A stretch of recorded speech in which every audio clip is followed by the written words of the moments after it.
Welcome to my S math and science YouTube channel. সমস্ত মাধ্যমিক পরীক্ষার্থীকে অসংখ্য শুভেচ্ছা এবং ভালোবাসা। আজ মাধ্যমিক ABTA test paper 2025 page number 97 mathematics এর 97 পেজে 4 দাগের অঙ্ক সমাধান করে দেব। চলো সমাধানে চলে যাই। প্রথম অঙ্ক কী বলছে, যে বার্ষিক সহজ সুদের হার 4% থেকে 3/4% হয়, ওই ব্যক্তি বার্ষিক আয় 60 টাকা কমে যায়, তাহলে মূলধন কত? তাহলে আয় কমে যায়, সুদের হার কমে যাবে, মানে কি আয় কমে যাবে, তাহলে এটা সরল সুদের ব্যাপার। সরল সূত্র কি P/100। তাহলে আমরা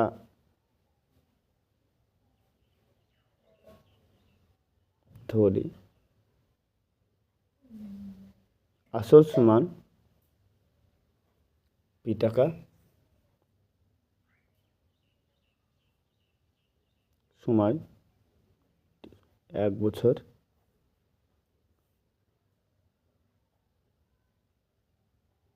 বার্ষিক সুদের হার R1 সমান 4%, R2 সমান 3/4, 15/4%।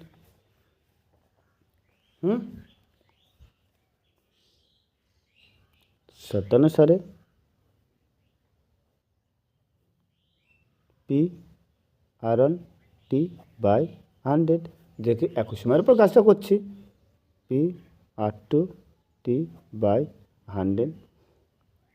সমান 60। তাহলে P/100 কমন চলে গেল, 4 - 15/4 সমান 60। তাহলে অন বসিয়ে দিলাম, 100, 4 লসাগু 16, 60। তাহলে P × 1/4 বা 100, এটা 1/4, তাহলে 60। অতএব P সমান 60, এখানে ভুল লিখেছি, 60 × 100 × 4, তাই না? 4 × 24 আর 3টে 0।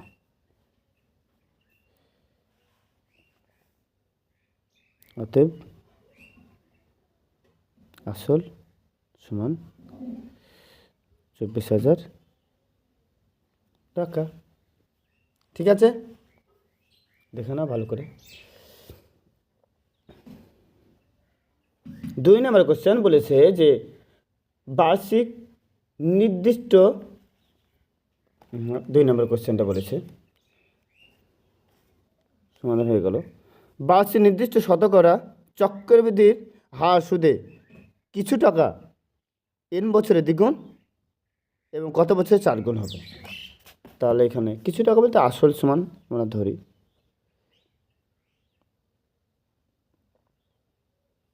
আসল সমান P টাকা সমান n বছর। তাহলে যেহেতু চক্রবৃদ্ধি, সুদ আসলে 2 গুণ 3 গুণ 4 গুণ হবে। শর্তানুসারে P × 1 + R/100 সমান 2 গুণ, PP কাটলো, 1 নম্বর সমীকরণ দিলাম এটা। তারপর আবার P × 1 + R/100 কত বছরের সময়টা, তা এবার আমরা n ধরলাম, মানে n ধরলাম, 4 গুণ হবে, এটা কাটলো, তাহলে এটা 4। আমরা 4 টাকা কী করলাম, 2 স্কোয়ার করলাম। ঠিক আছে, এবার 2 স্কোয়ার করলাম, 2 স্কোয়ারের জায়গায় এই যে বেস 2, এই 2 এর জায়গায় 1 + R/100 n বসিয়ে দিলাম। আর যেহেতু এই 2টা, তার জন্য এমনিকে আগে বসে গেল। ঠিক আছে, বুঝতে পেরেছো? দেখো ভালো করে। তো এই যে বেস 2, এই 2 এর জায়গায় এটা লিখে দিয়েছি, 1 + R/100, 2 টু দি পাওয়ার এনটা, আর এই যে স্কোয়ারটা সেই স্কোয়ারটা এখানে সামনে রেখে দিয়েছি। তাই বেস বেস চলে গেলো আর পাওয়ার পাওয়ার কী হয়ে গেলো, সমান হয়ে গেল। ঠিক আছে, নেক্সট কোয়েশ্চেন দেখো। নেক্সট কোয়েশ্চেন কী বলছে যে 3 নম্বর বলছে x square plus bx plus 35 সমান 0 সমীকরণে বিশিষ্ট -5 -7 হলে এ ও বি এর মান নির্ণয় করো। ঠিক আছে, তাহলে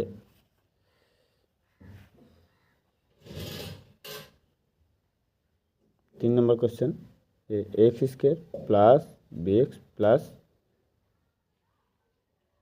35 সমান 0, তাহলে যখন এক্স সমান -5, তাহলে এ ইন্টু -5 তার whole square plus B into -5, আর ওটাকে ওদিকে নিয়ে চলে গেলাম, প্লাস ছিল মাইনাস হয়ে গেল। তাহলে মাইনাস স্কোয়ার করলে প্লাস, আর 5 5 25, প্লাসে মাইনাসে মাইনাস, 5 কমন, তাহলে 5 মাইনাস বি -7, 1 নম্বর সমীকরণ দিলাম। ঠিক আছে, আবার দেখো এক্স যখন -7 তখন এ ইন্টু -7 তার whole square plus B into -7 সমান -35, তাহলে মাইনাস স্কোয়ার করে প্লাস, তাহলে 7 7 49, এ -7 বি -35। তাহলে এই 7 দিয়ে ভাগ করবো, 7 7 49, 7 মাইনাস বি সমান -5, 2 নম্বর সমীকরণ। যেহেতু এখানে দেখছি উভয় সমীকরণের, ঠিক আছে, বি একই চিহ্ন, তার জন্য আমরা কী করবো, বিয়োগ করব। 1 ও 2 নম্বর সমীকরণ থেকে পাই 5 মাইনাস বি -7, 7 মাইনাস বি -5, এটা মাইনাস প্লাস, এটা প্লাস, প্লাস মাইনাস কাটলো, -2 সমান -2, তো এ সমান মাইনাস মাইনাস কাটলো 1, 2/2 মানে 1। তাহলে আমরা 1 নম্বর বা 2 নম্বর যে কোনো সমীকরণে এর মান বসিয়ে আমরা বি এর মান বের করবো। 5 × 1 মাইনাস বি সমান -7, তাহলে বি -7 -5, তাহলে কত, -12, মাইনাস মাইনাস কাটলো, বি সমান 12। তাহলে উত্তর লিখে দেব যে এ সমান 1 আর বি সমান 12। বোঝা গেল? দেখো ভালো করে সমাধান দেখে নাও। নেক্সট যে কোয়েশ্চেন, কোয়েশ্চেন 4 নম্বর বলছে যৌগিক ভেদের উপপাদ্যটি লেখো। ঠিক আছে, তোমরা 13 নম্বর চ্যাপ্টারে যৌগিক ভেদের উপপাদ্যটি তোমরা পেয়ে যাবে। তোমাদেরকে একটু বলে দিচ্ছি। দেখো, এক্স ওয়াই জেড তিনটি চল, এমন যে এক্স ভ্যারিজেস ওয়াই যখন জেড ধ্রুবক এবং এক্স ভ্যারিজেস জেড যখন ওয়াই ধ্রুবক। অতএব এক্স ভ্যারিজেস ওয়াই জেড যখন ওয়াই এবং জেড উভয়ই পরিবর্তিত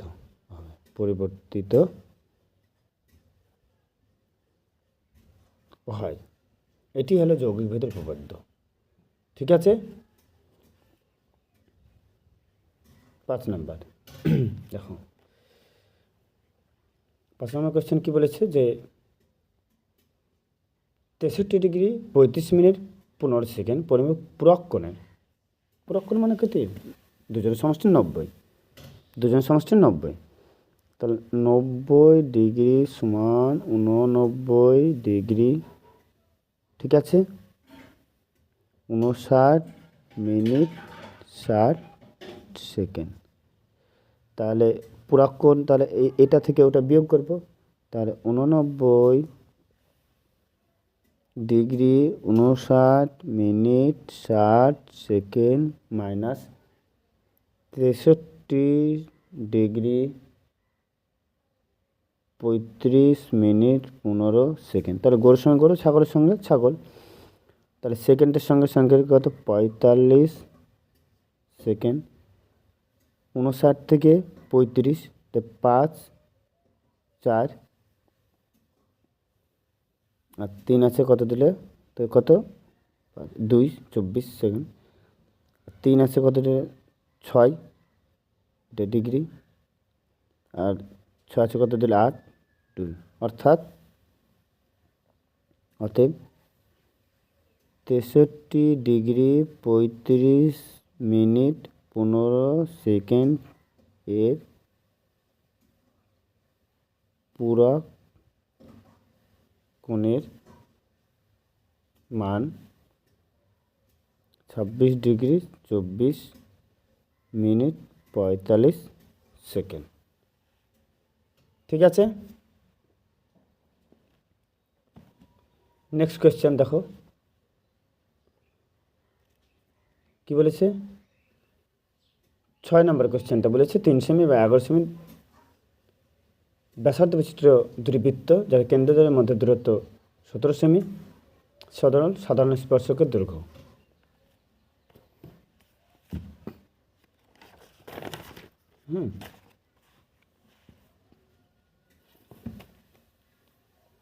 question number 6, very easy question. দেখো এটা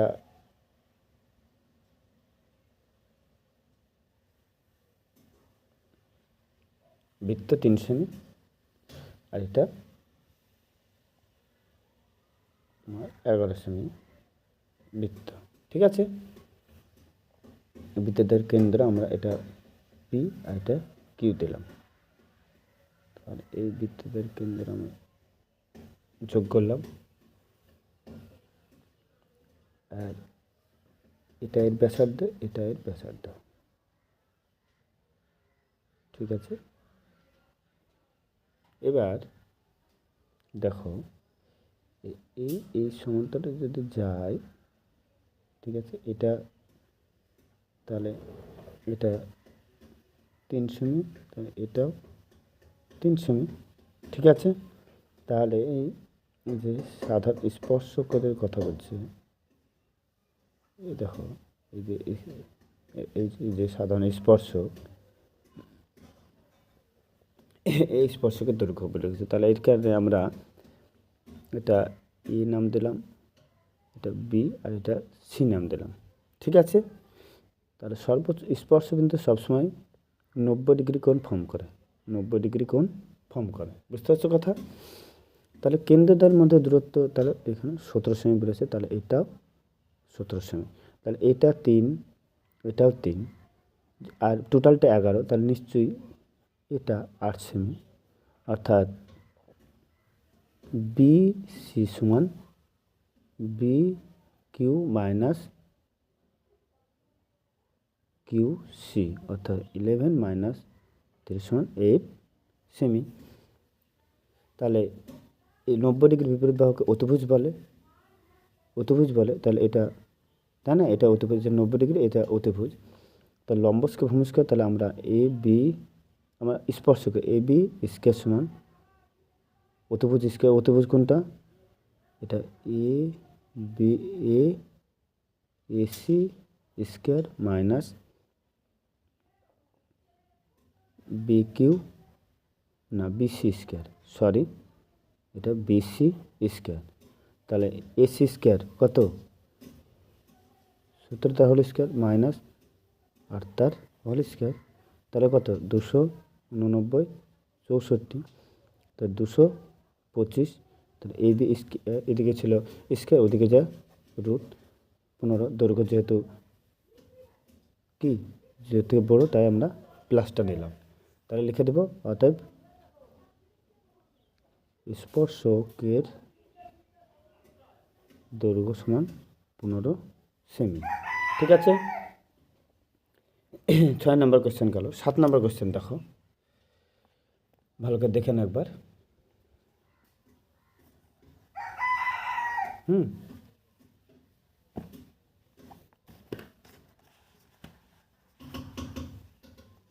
7 নম্বর কোশ্চেনে বলেছে যে অকেন্দ্রের একটি বৃত্ত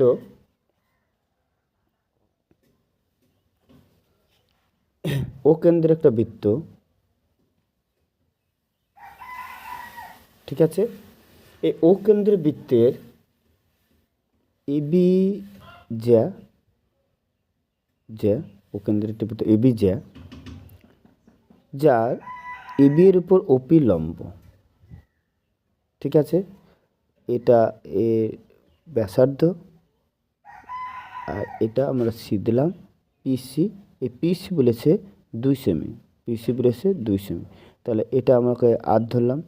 তো এটা যদি 2 হয় তাহলে ওসিও কত আর, ওবি সমান ওসি, তাহলে ও পি যদি বের করি তাহলে কত ওসি মাইনাস পিসি, তাহলে আর মাইনাস 2। ঠিক আছে, আবার বলেছে দেখো এ বি সমান 6 সেমি, তাহলে পিবি কত নিশ্চয়ই 3 সেমি হবে। ঠিক আছে, দেখো এবার তাহলে আমরা দেখো এটা 90 ডিগ্রি, তাহলে এটা অতিভুজ তো, তাই না? তাহলে এটা ভূমি, এটা লম্ব, তাহলে লম্বটা কত আর মাইনাস 2 তার হোল স্কোয়ার প্লাস কত ভূমিটা 3 স্কোয়ার আর আর square, a minus beta whole square, a square minus 2ab plus beta whole square, 3 square 9, আর স্কোয়ার কেটে গেল, -4 সমান -13 কাটলো, আর সমান 13/4, অর্থাৎ কত 3 4 12 আর 1 তো সেমি। বোঝা গেল কত সোজা? তাই দেখো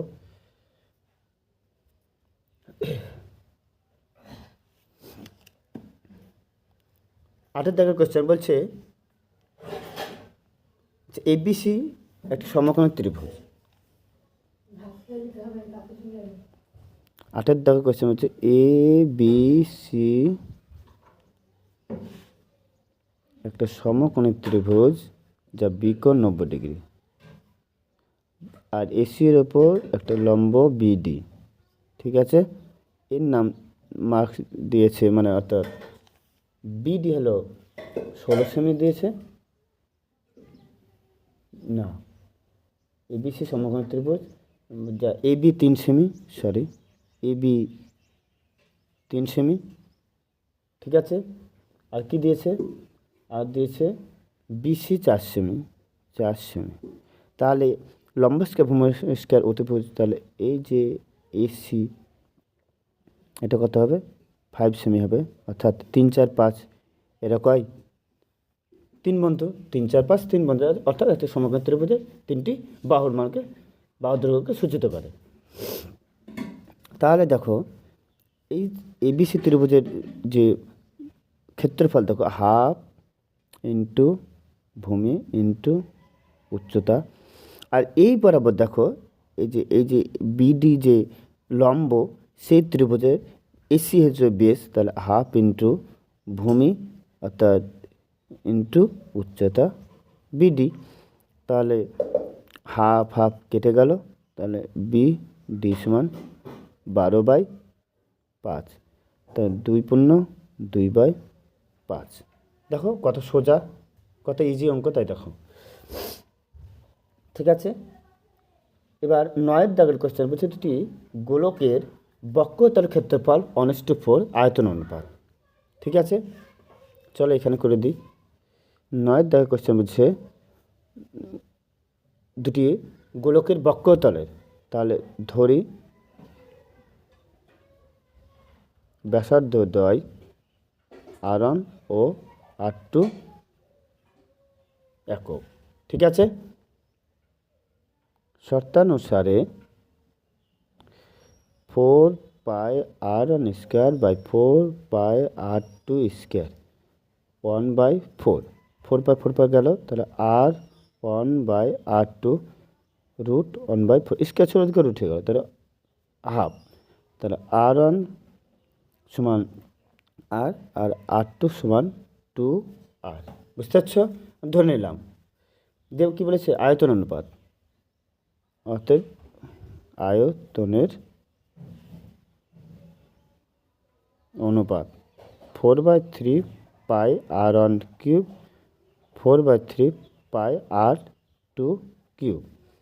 বুঝতে পারছো, তাহলে এখানে 4/3 চলে গেল, তাহলে R1 মানে কত, R³ আর 2R³, তাহলে R³ চলে গেল, তাহলে 1:8, অর্থাৎ 1-এর কিউব 1 আর 2-এর কিউব 8। বোঝা গেল। এবার দেখো 10 নম্বরের কোশ্চেন কী বলেছে। 10 নম্বরের কোশ্চেন বলছে যে একটি শঙ্কু যার আয়তন পার্শ্বতলের ক্ষেত্রফল সমান, ধরি শঙ্কুর ব্যাসার্ধ সমান R একক, উচ্চতা সমান H একক, তির্যক উচ্চতা সমান L একক। শর্তানুসারে কি বলছে, তার আয়তন πr²H/r/L, তার কী বলছে, পার্শ্বতলের ক্ষেত্রফল আয়তনের সঙ্গে সমান। তাহলে দেখো পাই গেল, এখানে R² আছে, এখানে একটা আর থাকবে, আর তাহলে RH/3, এলের জায়গায় লিখবো R² + H², যেহেতু L সমান R² + H², √/। এবার উভয় দিকে বর্গ করবো, হ্যাঁ লিখবে তোমার উভয় পক্ষে বর্গ করে পাই, তাহলে R² H²/9 আর R² H², তাহলে 1/9 থাকলো R² + H², আর এটা গুণ ছিল ভাগ হয়ে গেল R² H²। তাহলে আমরা দেখো হরে যদি একটা থাকে তাহলে আমরা বিচ্ছেদ নিয়মে ভাঙতে পারি, তাহলে R², আমরা এটাই এই সাইডে লিখছি R² H² + H² H² সমান 1/9। তাহলে এটা কাটলো আর এটা H কাটলো, অতএব 1/R² + 1/H² সমান 1/9। দেখো ঠিক আছে। 11 নম্বর কোশ্চেনে কী বলেছে, ভালো করে দেখো কত সোজা সমাধান। 11 নম্বর কোশ্চেনে বলেছে যে x সমান a sin θ, x সমান a sin θ, y সমান b tan θ। ঠিক আছে, তাহলে এটা x/a sin θ, a/x cosec θ, যেহেতু এদের মধ্যে কোনো সম্পর্ক নাই। আবার y/b সমান tan θ, b/y সমান cot θ। অতএব আমরা জানি যে cosec² θ - cot² θ সমান 1। তাহলে a/x তার হোল স্কোয়ার মাইনাস b/y তার হোল স্কোয়ার সমান 1। অতএব a² বা x² - b² ওয়াই স্কোয়ার সমান 1। ঠিক আছে, এটা হলো থিটা বর্জিত মান। এবার 12 দাগের কোশ্চেনে কী বলেছে যে এটি পরিসংখ্যা বিভাজনের গড় 8:1 8.1 এবং সামেশন অফ গড় দিয়ে দিয়েছে 8.1 আর সামেশন অফ এফআই এক্সআই সমান 132 প্লাস 5K আর সামেশন অফ এফআই সমান 20। তাহলে কে এর মান নির্ণয় করো। ঠিক আছে, দেখো তাহলে আমরা শর্তানুসারে আমরা জানি যে summation of fi xi by summation of fi 8.1, তাহলে 132 প্লাস 5K বাই কত বাই 20 সমান 8.1। তাহলে 132 প্লাস 5K তাহলে কত, এটা 2 গুণিত 20 করতে পারি, তাহলে 2 গুণিত 10, 10 দিয়ে গুণ করে কত হয়, তাহলে 81 হয়ে যাবে 162। তাহলে 5K সমান 162 মাইনাস 132, তাহলে কত হবে 30। তাহলে K সমান 30/5 সমান 6। তাহলে তোমাদের এই 4 দিকে সমাধান করে দিলাম। নেক্সট ভিডিওতে আমি তোমাদের পরের পেজ সমাধান নিয়ে আসবো। আমার চ্যানেলটি লাইক, কমেন্ট, শেয়ার এবং সাবস্ক্রাইব করে পাশে থাকবে।